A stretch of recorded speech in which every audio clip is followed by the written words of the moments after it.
कुछ प्रोडक्ट्स ऐसे होते हैं जो अगर आप स्किन पे लगाएं तो भी आपके अनबॉर्न बेबी को इफेक्ट कर सकते हैं। ये जो हम बात करते हैं कि AQI इतना ज़्यादा है, तो हमारे एनवायरनमेंट में छोटे छोटे पार्टिकल्स हैं जो आके आपकी स्किन पे चिपक जाने। समर्स में, मॉनसून्स में अगर आप ऑयल लगाओगे ना, तो यू विल सी कि मेरे को आज तक कभी पिंपल्स नहीं आए थे, अब आने शुरू हो गए। वी ट्राई कि हम एक जनरल स्किन केयर रूटीन, कि आपका एक फेस वॉश हो गया, एक मॉइस्चराइजर हो गया। All acne are not because of your milk products और योर डेयरी प्रोडक्ट। लाखों में वो चेहरा दिखना चाहिए।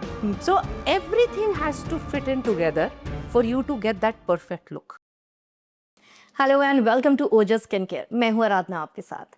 वो कहते हैं ना कि खूबसूरती देखने वाले की आंखों में होती है, उसकी निगाहों में होती है, लेकिन फिर भी खूबसूरत चेहरा लाखों की भीड़ में अलग क्यों नजर आ जाता है। देखिए, मेरा ये मानना है कि खूबसूरती की असली शुरुआत होती है अगर आपके पास फ्लॉलेस स्किन है। लेकिन ये स्किन पाए कैसे?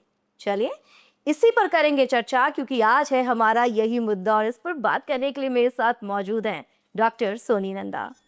Hello doctor. Hello. Doctor, skin care, summer skin care कैसे करें? इतनी गर्मी है और जाहिर सी बात है ह्यूमिड लेवल ज़्यादा होता है, एक्ने आ जाते हैं।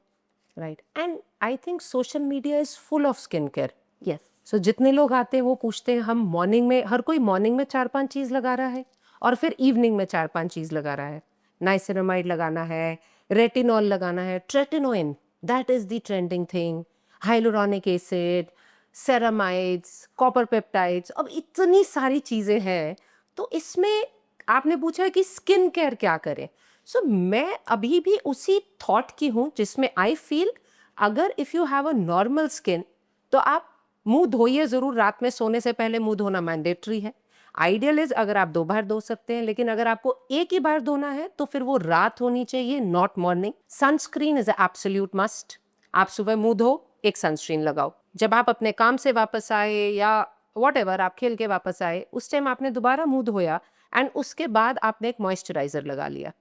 अब रात में कोई ना कोई एक्टिव तो आपको लगाना है, अब ये कस्टमरी हो गया है, it is all around the social media कि ये लगाना है, ये लगाना है। अब मैं 30 की हो रही हूँ, ट्रेटिनॉइन शुरू करना है, रेटिनॉइड शुरू करना है।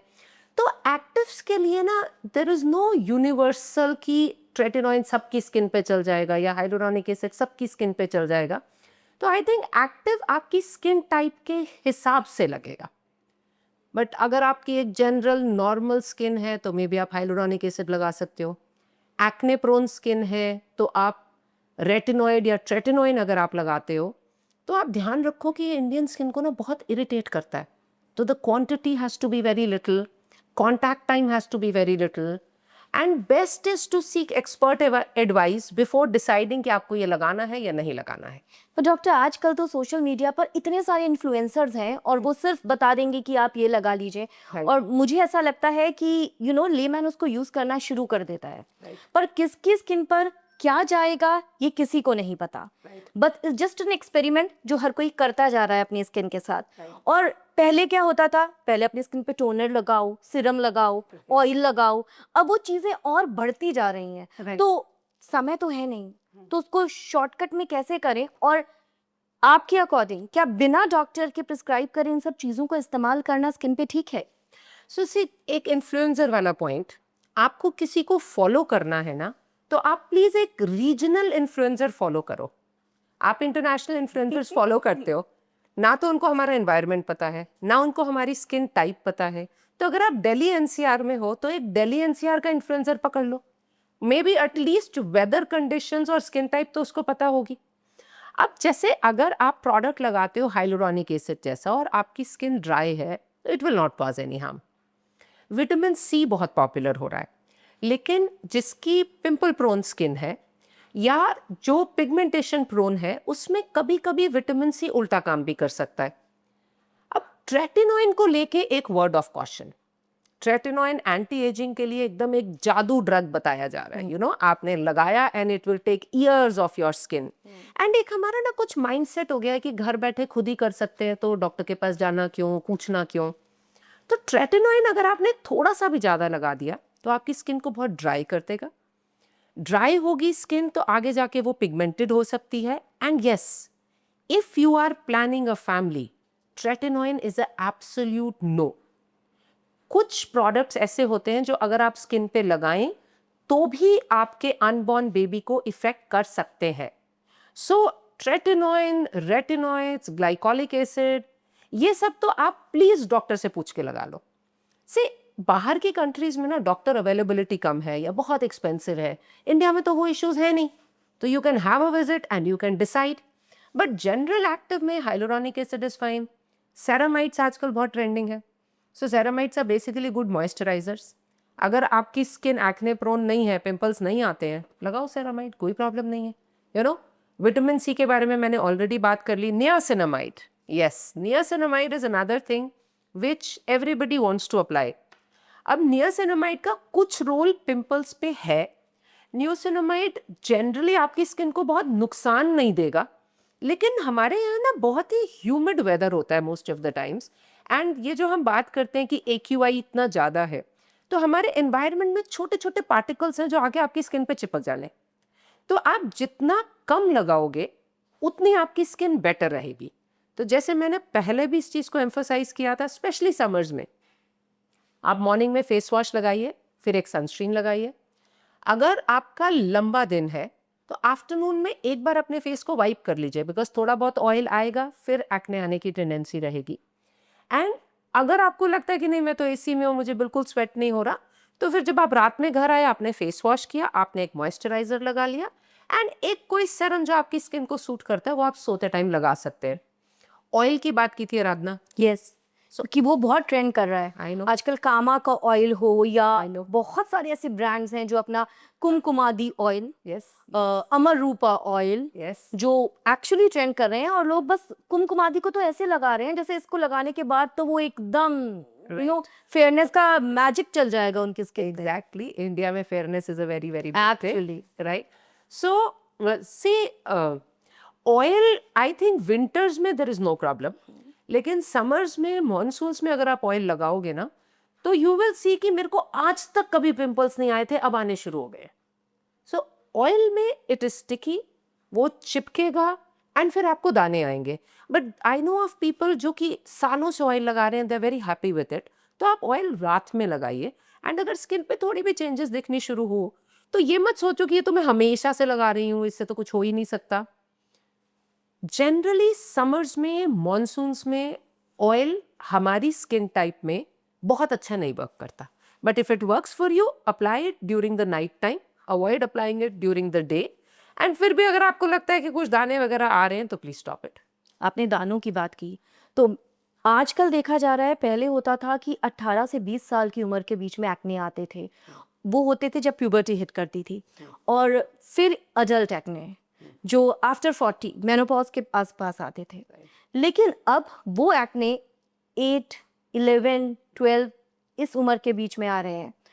इन दोनों एक्नेज में क्या फ़र्क होता है? उनको ट्रीट करना कितना मुश्किल है? क्योंकि आप बच्चे को हर तरह की चीज़ नहीं दे सकते, वो बिल्कुल फ्रेश स्किन है. Right right right. So this is a very important point कि अब हम बहुत अर्ली एक्ने देख रहे हैं, जैसे आराधना ने बोला 8 years, 10 years, बिकॉज एक तो हमारी प्यूबर्टी एज प्रीपोन हो गई है.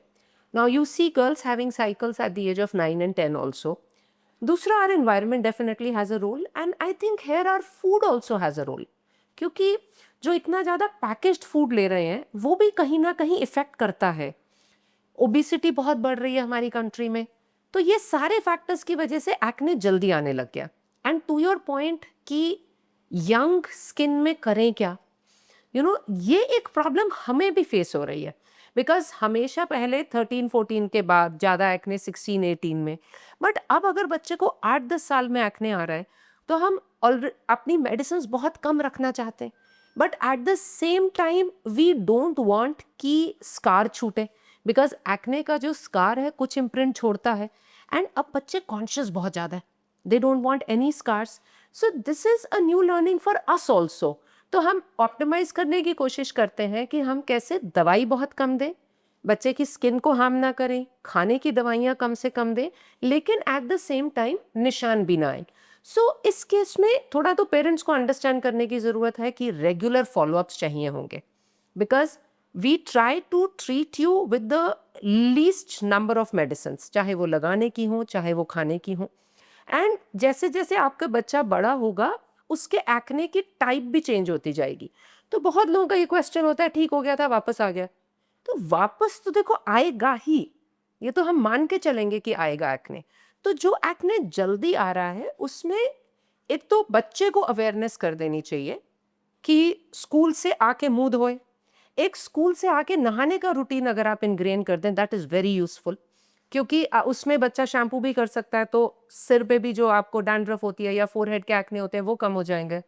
दूसरा, बच्चे को आदत पड़ जाएगी कि स्कूल से आके मुंह धोना ही है, रात में सोने से पहले मुंह धोना ही है। मॉइस्चराइजर जनरली होता है कि हम कुछ भी लगाएंगे, तो हम कुछ स्पेसिफिक मॉइस्चराइजर्स बता देते हैं, क्योंकि यंग बच्चों की स्किन ना पूरी स्किन ऑयली नहीं होती, उनके टी जोन में ऑयल होगा और यहाँ पे वो स्किन जो होगी वो ड्राई होगी। तो आपने जैसे ही मुंह धोया ये स्किन खिंचने लग जाएगी। अब आपने अगर मॉइस्चराइजर में कोई भी रैंडम मॉइस्चराइजर लगा लिया तो फिर पिंपल्स बढ़ेंगे। So we will give you a specific moisturiser. Sunscreen use, अब हर कोई चाहता है कि उसके बच्चे के फेस पे सनस्क्रीन लगे, we have talked so much about sunscreens.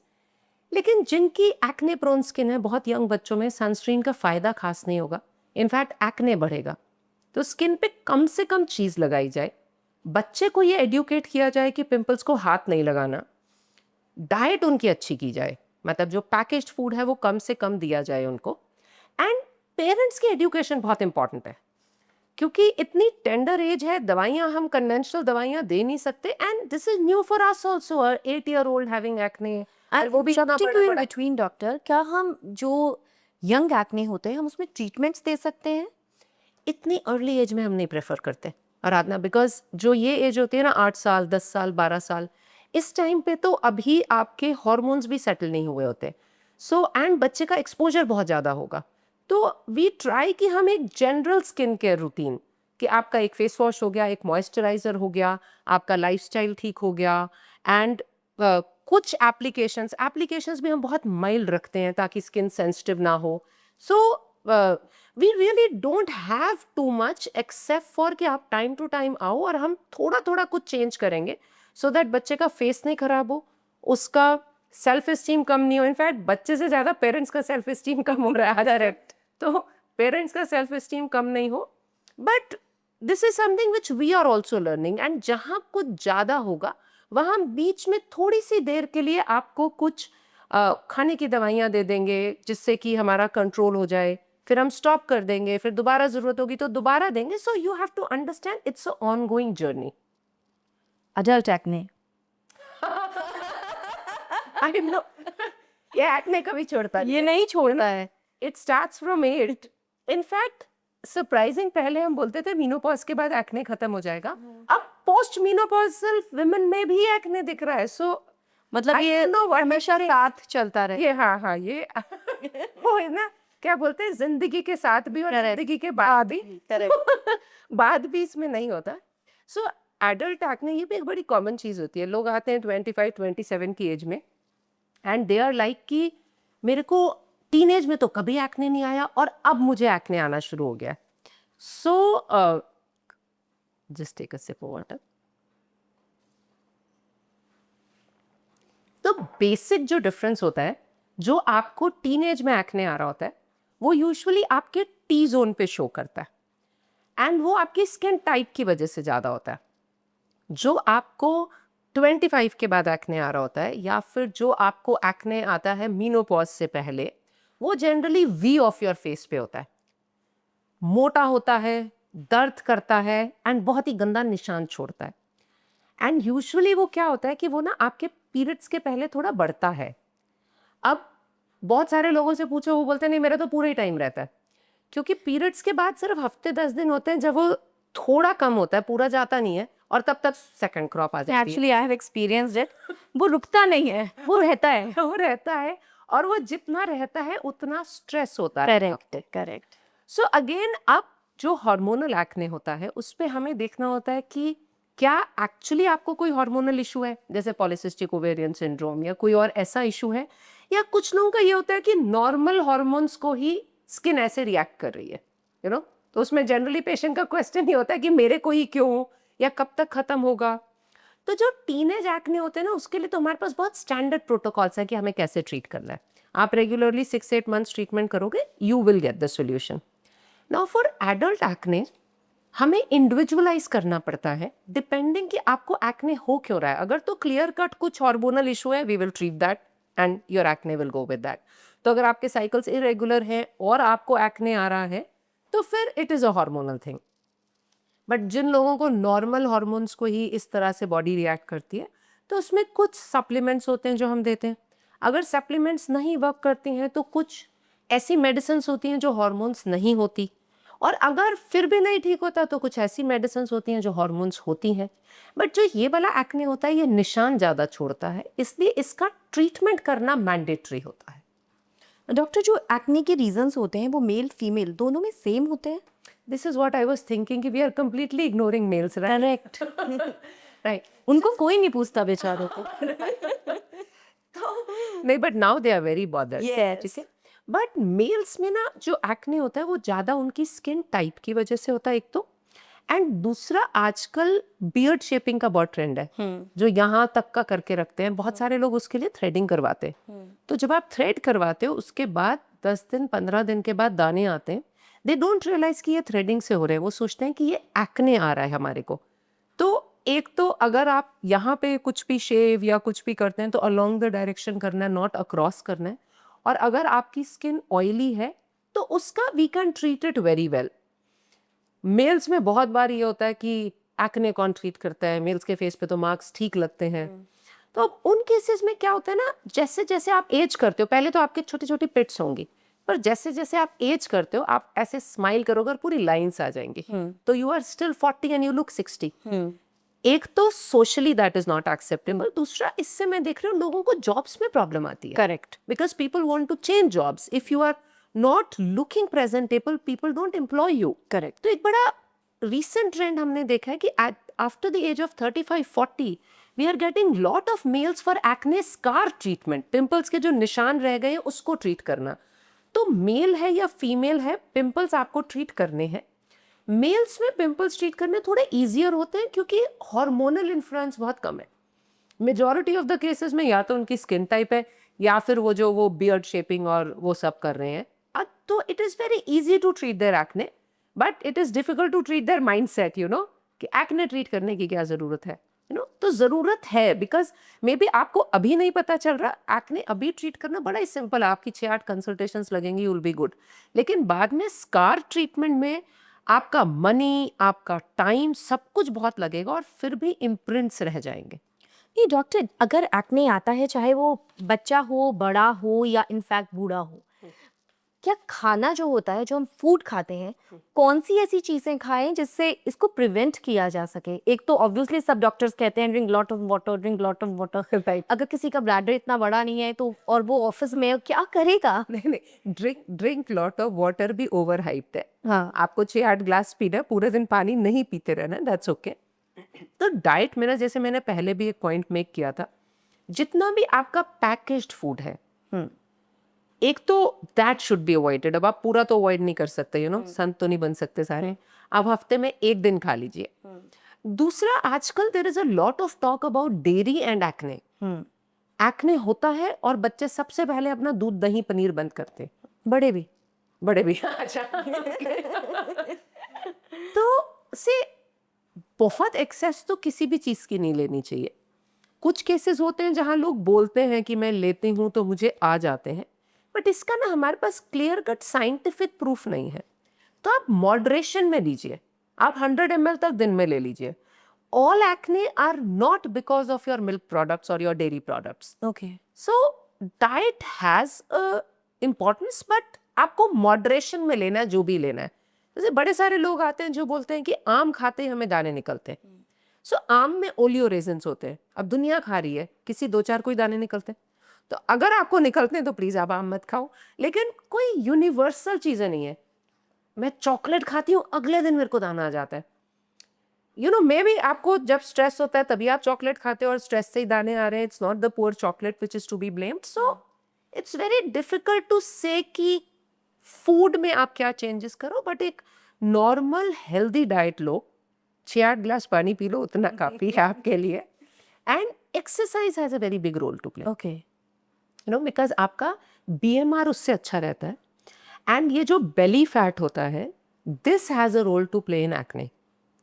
तो ये बहुत मतलब इट्स मैं बहुत डिटेल में नहीं जाऊंगी, but if you are fitter, if you are exercising, तो स्पेशली जो ये आपके अडल्ट ऑनसेट एक्ने हैं ये कम हो जाते हैं, you know. So exercise has a role, but again आपने एक्सरसाइज किया, पूरा पसीना आया और उसके बाद यू डिसाइडेड कि 1 घंटा तो मैं अब मुंह नहीं धो रहा, तो वो नहीं चलेगा।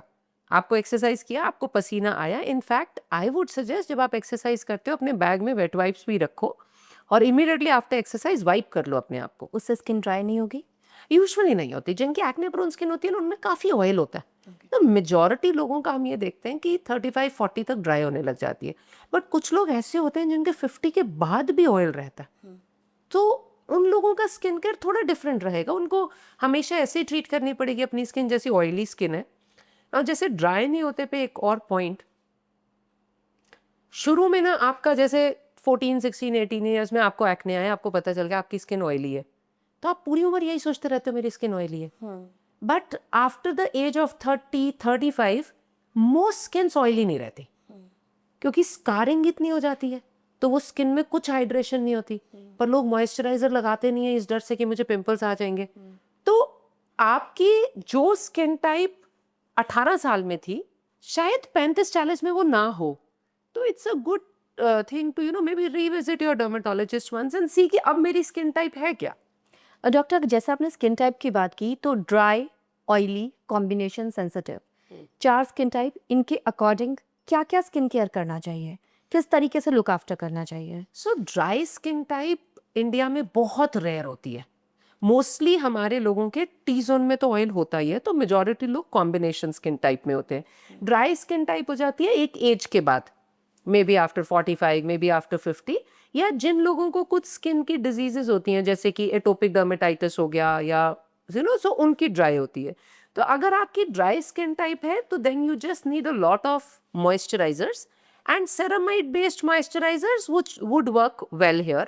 एंड ऑल्सो अगर आपकी स्किन ड्राई है तो जो आप फेस वॉश वगैरह यूज कर रहे हो वो बहुत जेंटल होना चाहिए, because cleansers also have a role to play. ठीक है।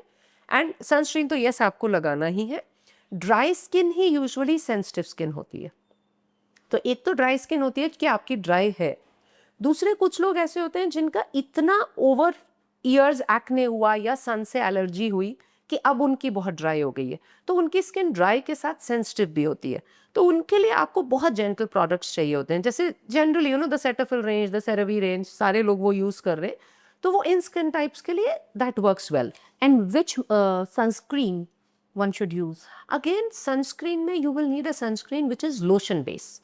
सनस्क्रीन में ना बेस बहुत इंपॉर्टेंट चीज़ होती है, तो आपकी लोशन बेस्ड सनस्क्रीन्स आती हैं, आपकी मैट फिनिश सनस्क्रीन्स आती हैं। मैट फिनिश सनस्क्रीन्स का फ़ायदा ये होता है कि वो आपको बहुत एक इवन सी स्किन टोन दे देती है, आपको मेकअप की रिक्वायरमेंट नहीं रहती, but then they dry, right. So if you feel कि मेरे को तो मैट सनस्क्रीन चाहिए, तो फिर maybe you might need to put a moisturiser पहले, लाइक अ हाइलुरोनिक एसिड और a general moisturiser. So skin आपकी अगर ड्राई स्किन है तो लोशन बेस्ड, अगर आपकी ऑयली स्किन है तो जेल बेस्ड, और अगर आपकी कॉम्बिनेशन स्किन है फिर आपकी डिफरेंट वेदर्स में चेंज होएगी। समर में आपको जेल चाहिए होगा, विंटर में आपको लोशन चाहिए होगा। डॉक्टर, जैसे आपने सनस्क्रीन का बताया, सी आजकल बहुत सारी कॉस्मेटिक ब्रांड्स हैं, Lakme, lotus, many, I not name, but कौन सी सनस्क्रीन डरमैट से पूछ के लगानी चाहिए, या जो ये मार्केट में रेडली अवेलेबल हैं, हर दुकान पर अवेलेबल हैं, वो लगानी चाहिए? तो मैं तो डर्मेटोलॉजिस्ट हूँ, मैं तो डर्मेट से कुछ नहीं को सुन, obviously I trust my own this thing. But are these effective, जो ये लैक्मे, लोटस, से मैनी ब्रांड्स? अगर आपकी स्किन पे ना कोई प्रॉब्लम नहीं है तो कुछ भी लगा लो। नहीं, does it work? Very difficult to say Aradhana. मतलब how do you test whether it works और नॉट। लेकिन अगर आपकी स्किन पे कोई थोड़ा भी स्किन इशू है, जैसे मे बी आपको पिंपल्स हैं या आपको सन में जाने में स्किन इरिटेट हो जाती है, तो इस केस में तो फिर आपको मेडिकेटेड ही चाहिए होगी, बिकॉज इन केसेस में सनस्क्रीन एक बहुत इंपॉर्टेंट मेडिसिन है आपके जनरल रूटीन में। सो अगर बिल्कुल आपकी नॉर्मल स्किन है, आपको कुछ नहीं होता, आप जो मर्जी कर लो, कैसी स्किन बोलते हैं इसको, एलिफेंट स्किन है, कुछ होना ही नहीं है, तो जो इच्छा लगा लो। बट आई जनरली फील कि अगर आप एक कंसल्टेशन कर लोगे एक स्किन केयर एक्सपर्ट के साथ, you will save a lot of time and money on the number of products that you are using, and आपको पता चल जाएगा कि आपको एक्चुअली कौन सा प्रोडक्ट चाहिए. डॉक्टर, आपने स्टार्टिंग में एक रीजनल इन्फ्लुएंसर की बात की थी, बट हमारे साथ जो ऑडियंस जुड़ती है वो ऑल ओवर इंडिया से जुड़ती है, बाहर से भी जुड़ते हैं. हाँ. अब अगर हम जाएं कश्मीर की साइड या हम जाएं हिमाचल की साइड, वहाँ पर स्किन केयर आई थिंक अलग होनी चाहिए. राइट. अगर हम जाएं मुंबई की तरफ या साउथ की तरफ, वहाँ अलग होनी चाहिए. हम दिल्ली में हैं, हमारी अलग होनी चाहिए. तो आप मुझे सबसे पहले तो ये बताइए कि उनके अकॉर्डिंग स्किन केयर कैसी करनी चाहिए. और आजकल क्या है, हम वर्चुअल कॉल पे डॉक्टर से डिस्कस कर सकते हैं, यस. राइट? Yes. उस पर can you feel my skin, अगर मैं आपसे सिर्फ कॉल पे बात कर रही हूँ on a video call. So see, मैं ना फील तो नहीं कर पाऊंगी, hmm. But I will get a good idea कि आपकी स्किन टाइप है कैसी. Okay. And generally what I do is कि मैं आपको वर्चुअल कॉल पे एक बेसिक रूटीन दे दूंगी, and then I will tell you अगर आपका ये रूटीन वर्क कर रहा है आप कंटिन्यू करो, अगर रूटीन नहीं वर्क कर रहा तो 3 वीक्स के बाद एक फिजिकल कंसल्टेशन करो. And suppose that person is not in Delhi, then So then he finds a doctor somewhere where he is living, and जैसे आपका पॉइंट था कि कोई श्रीनगर से हो सकता है, कोई कन्याकुमारी से हो सकता है, करेक्ट. तो बेसिकली ये ना सीजन के हिसाब से होता है. अगर आप बहुत ठंडी जगह पे हो तो आपको you will generally treat your skin as dry skin, क्योंकि उन एरियाज में जनरली स्किन ऑयली नहीं रहती है. ठंडी जगह पे एक तो स्किन ड्राई बिहेव करती है, दूसरा क्या होता है जहाँ ठंडी जगह होती है ना वहाँ हम सन को बहुत देर एक्सपोज रहते हैं, एजिंग हो जाती है. एजिंग हो जाती है और स्किन ड्राई हो जाती है. अब अगर आप दिल्ली जैसे वेदर में हो तो दिसंबर जनवरी में तो आप ठंडी जगह में हो, और बाकी टाइम आप काइंड ऑफ गर्म जगह या एक नॉर्मल जगह में हो, तो आपके टेम्परेचर के हिसाब से आपका स्किन का रूटीन होता है. जो कोस्टल एरियाज हो गए, आपके मुंबई हो गया या आपके साउथ हो गया, कोस्टल एरियाज में परपेचुअली इतनी ह्यूमिडिटी रहती है कि आपको स्किन केयर ऐसा ही यूज करना पड़ेगा जैसा ऑयली स्किन के लिए, बिकॉज नहीं तो सब ना चिपकेगा आपके फेस पे. तो it's more the climate rather than कि आप, एंड अगेन आप कितना क्लोज टू इक्वेटर हो. हमारा जो साउथ है that's very close to equator. Again जो आप कोल्ड एरियाज में हो वहां सन में आप इंटेंशनली जाओगे, आपकी हाइट अच्छी हो जाती है. तो इन दोनों एरियाज में आपका सन प्रोटेक्शन आपको ज्यादा अच्छी चाहिए, you know. So it's about the climate that you are in. तो अगर आप साउथ में हो और आपको प्रोडक्ट्स पिक करने हैं, आप साउथ का इन्फ्लुएंसर ढूंढो, यू नो. डॉक्टर, एक गट कनेक्शन भी होता है स्किन के साथ. कॉम्प्लेक्शन इंप्रूव होगा जो आप खा रहे हो उसे. हमने बचपन से सुना है हम जो खाते हैं वो हम उससे बनते हैं. तो कॉम्प्लेक्शन, स्किन, नेल, हेयर, इन पर ये गट कनेक्शन का आजकल जो ट्रेंड हो रहा है बहुत, what is gut is the trending word. Yes, right. Yes. And you are right, बचपन से यही है, and in some senses it is true. जो हम खाएंगे वो हम बनेंगे. हमारा नेल और हेयर तो हमारे न्यूट्रिशन पे बहुत डिपेंड करता है, यू नो. अगर आपका गट ठीक नहीं है तो आप खा भी रहे हो, अब्जॉर्ब नहीं हो रहा, तो आपको ब्रिटल नेल्स हो जाएंगे, बाल आपके टूट रहे हैं, मतलब और भी कॉजेज होते हैं, लेकिन ये एक बहुत प्रोमिनेंट कॉज होता है. एंड जो स्किन का कॉम्प्लेक्शन है, डेफिनेटली सी अगर बिल्कुल ही अब्जॉर्प्शन नहीं हो रही तो आपकी लुक भी वैसी आ जाएगी ना. एंड आपकी, अगर आप बीमार से लगोगे तो कॉम्प्लेक्शन शो भी नहीं करेगा. जनरल वर्ड होता है ग्लोइंग स्किन. Yes. मेरे फेस पे ग्लो नहीं है या मेरे बच्चे के फेस पे ग्लो नहीं है. So definitely your gut has a role to play. एक हेल्दी गट, अच्छी ईटिंग हैबिट्स, ठीक ठाक सा पानी पी लेना, you know, all that is important. But ऐसा नहीं है कि मेरे तो गट में कोई प्रॉब्लम नहीं है फिर भी मेरे ग्लो नहीं है. मतलब हो सकता है ना नेचुरली भी आपके फेस पे ग्लो ना हो, but yes your exercise, your food, your skin type, your skin care routine, ये सब कुछ एक कॉम्बो में वर्क करता है. क्यों ना, जैसे आपने बोला था कि लाखों में वो चेहरा दिखना चाहिए. So everything has to fit in together for you to get that perfect look. Thank you so much doctor Nanda for joining us और इतने सारे सवालों का जवाब देने के लिए. Thank you Radhana. So guys, I hope आपको भी आपके बहुत सारे सवालों का जवाब मिला होगा और अब आपकी स्किन पे भी इससे बहुत फर्क पड़ने वाला है, क्योंकि आई एम श्योर आप ये सारे टिप्स यूज करने वाले हैं. मुझे यानी आराधना को दीजिए इजाजत. फिर से होगी आपसे मुलाकात अगले पॉडकास्ट के साथ.